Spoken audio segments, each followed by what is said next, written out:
Cijelu večer vam neko priča o osjećajima, flertuje s vama, gradi nešto što izgleda kao prava veza.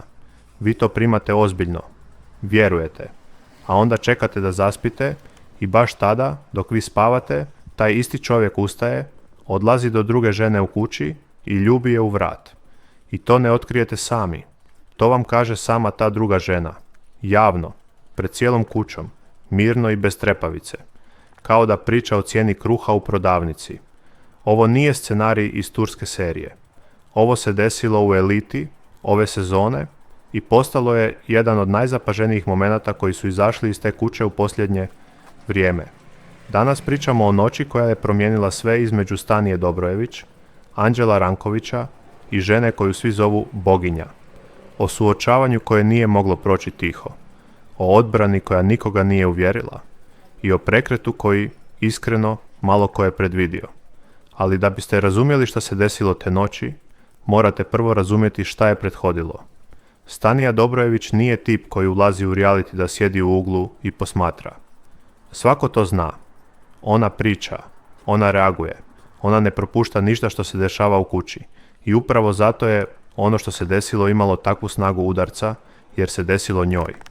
Osobi koja misli da sve vidi, da sve prati, da je uvijek korak ispred situacije.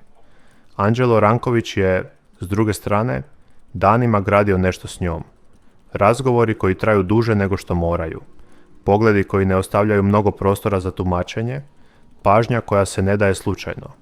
Onaj tip komunikacije koji formalno ne mora ništa da izjavi naglas, a svi u kući savršeno dobro vide o čemu se radi i kuda to ide, bez ikakvog pokušaja skrivanja. Stanija to nije ignorisala. Reagovala je. Uzvraćala je. I, što je najvažnije, povjerovala je da između njih dvoje postoji nešto konkretno. Nešto što se gradi, nešto što ide negdje ozbiljno. Bila je osoba koja je vjerovala onome što je vidjela pred sobom svaki dan. I to povjerenje je imalo cijenu. A onda je nastupila ona noć.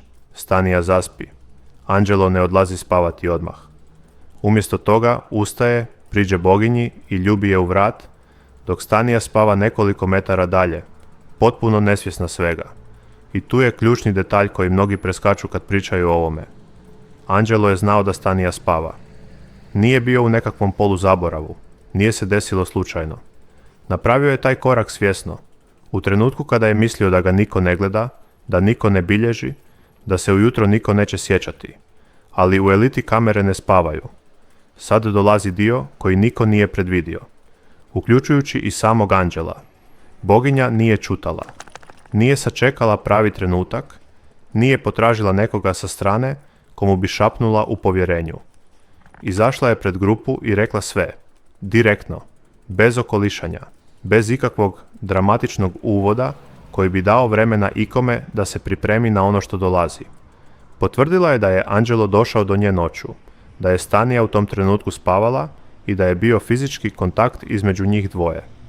U toj prostoriji, u sekundi nakon što je Boginja završila tu rečenicu, nastala je ona posebna vrsta tišine koja govori više od bilo kakve galame. Onaj trenutak kada svi gledaju u jednu osobu i čekaju da vide šta će se desiti. Svi su gledali u Staniju i niko nije bio siguran šta slijedi. I Stanija se nije odmah raspala. Pogledala je Anđela ravno u oči i rekla mu ono što je mislila.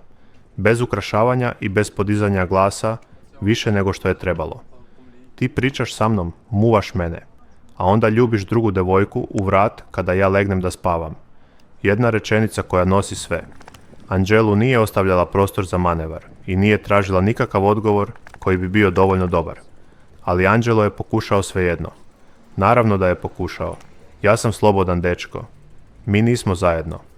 Gledano čisto tehnički, formalno, nije lagao. Između njih dvoje nije postojala zvanična veza s potpisanom izjavom, bez ekskluziviteta koji su oboje izgovorili naglas, bez javnih dogovora pred kamerama o tome šta su jedno drugom i šta smiju raditi s drugima. Tu, međutim, leži pravi problem i to je ono što Anđelo ili stvarno ne razumije, ili se veoma pažljivo pravi da ne razumije. Čovjek koji svake večeri traži tvoju pažnju, razgovara s tobom satima, gradi povjerenje i intimnost korak po korak i šalje signale koje nemoguće je krivo čitati, taj čovjek je već napravio neku vrstu dogovora, čak i ako ga nikad nije izgovorio naglas i čak i ako ga nikad nije namjeravao izgovoriti. I kada taj isti čovjek noću ustane i ode do druge žene u istoj kući, dok prva spava, on je prekršio razumno očekivanje koje je sam stvorio. Nije prekršio formalno pravilo, ali je prekršio nešto što je u međuljudskim odnosima mnogo važnije od formalnih pravila. Sloboda ne znači odsustvo odgovornosti prema osobi s kojom si danima gradio nešto vidljivo. Sloboda znači da biraš, ali i da nosiš ono što dolazi kao posljedica tih izbora. A Angelo je birao da pred Stanijom igra jednu ulogu, a čim ugasi svjetlo, radi nešto sasvim drugo. Dača se u to sve umiješao. Naravno da se umiješao, jer Dača se gotovo uvijek umiješa u situacije koje ionako ne trebaju više goriva. I naravno da nije ostao ni blizu neutralan. Njegova intervencija nije smirila ništa, nego je raspalila ono što je već gorjelo i otežala svima da razumiju ko što govori i s kojim razlogom. Svako u toj prostoriji je imao nešto da kaže. Svako je imao svoju stranu priče, svoju interpretaciju događaja, svoju teoriju o tome ko je šta radio i s kojim namjerama.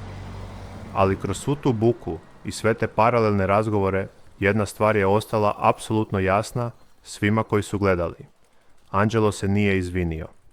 Nijednom tokom cijele rasprave. Nije rekao da razumije zašto je Stanija povrijeđena, nije ni pokušao pokazati da mu je stalo do njenih osjećanja. Inzistirao je na svojoj slobodi i na formalnoj ispravnosti svog stava, kao da je to dovoljan i human odgovor na sve što se desilo. A Stanija je slušala svaki red, pratila svaku rečenicu, sjedila s tim. I tu dolazi preokret koji Angelo, sasvim sigurno, nije predvidio kada je krenuo u tu odbranu. Stanija nije eksplodirala. Umjesto klasičnog reality obračuna, koji sutradan puni naslovne strane, umjesto drame kakvu je Angelo možda i čekao, onu vrstu sukoba koji bi mogao opravdati, minimizirati ili preokrenuti u svoju korist pred ostatkom kuće, ona je odabrala nešto sasvim drugačije. Uradila je nešto za Angela mnogo gore od svega navedenog. Postala je potpuno hladna. Rekla mu je da razumije tačno šta se desilo i da joj ne treba nikakvo dalje objašnjenje. Rekla mu je da je slobodan, da nastavlja raditi šta god želi, jer od tog trenutka to nema apsolutno nikakve veze s njom. I zatvorila je poglavlje jednom rečenicom. Pobjedu kroz sukob nije dobio, satisfakciju kroz burnu reakciju koju bi mogao komentarisati i relativizirati danima nije dobio. Dobio je nešto mnogo teže od svake svađe, ravnodušnost osobe koja je u jednoj sekundi procijenila da situacija nije vrijedna njene energije. Angelo je ostao da stoji sa svom tom slobodom za kojom je posezao i bez jedine osobe koja mu je do malo prije bila centar pažnje. Nije baš ovako izgledalo dok je gradio tu dinamiku svake večeri u dnevnom boravku i dok je mislio da kontroliše igru. Sad postavimo pitanje koje svi misle, ali rijetko ko izgovori direktno. Ko je u ovoj priči zapravo napravio grešku? Boginja? Primila je nečiji kontakt. Ali nije bila ona koja je danima gradila nešto s drugom osobom i paralelno noću slala potpuno drugačije signale. Ona je bila, paradoksalno, brutalno iskrena. Rekla je sve javno, bez skrivanja i bez kalkulisanja šta joj to donosi ili oduzima u igri. U reality dinamici to je čak i nekakva vrsta poštovanja prema Staniji, jer joj je dala informaciju koju je zaslužila imati, čak i kad je ta informacija boljela više nego što je itko očekivao. Angelo je bio slobodan, to je tačno i niko to ne osporava. Ali sloboda uvijek dolazi s cijenom. On je izabrao da gradi intiman odnos s jednom ženom, da joj svake večeri posvećuje pažnju i povjerenje i onda noću odlazi do druge. A kada je uhvaćen, umjesto da preuzme odgovornost za taj izbor, skrio se iza formalne tačnosti kao da je to dovoljan odgovor na ono što je Stanija osjećala. Nije bio dovoljan. I svi u toj prostoriji su to znali. Stanija je ušla u tu priču s dobrom namjerom i s povjerenjem da ono što se gradi između njih dvoje vrijedi njene pažnje i vremena. Povjerovala je onome što je vidjela svake večeri i kada je shvatila da to nije ono što je mislila, nije nastavila da se bori za nešto što nije vrijedno. Zatvorila je vrata mirno i bez drame. To nije poraz. To je mudrost koja u reality kućama izgleda neočekivano precizno, ali upravo zato ostavlja najjači utisak na sve koji gledaju. U eliti ništa ne traje vječno. Dinamike se mijenjaju, sa vezi padaju, a veze koje izgledaju čvrste s distance često su najkrhkije iznutra. Ova priča između Stanije, anđela i boginje nije izuzetak. Ona je samo jedan od trenutaka koji pokazuju ko su zapravo ovi ljudi kada misle da ih niko ne gleda ili kada ih pritisne situacija koju nisu planirali. A mi ćemo gledati dalje, jer ovo nije kraj.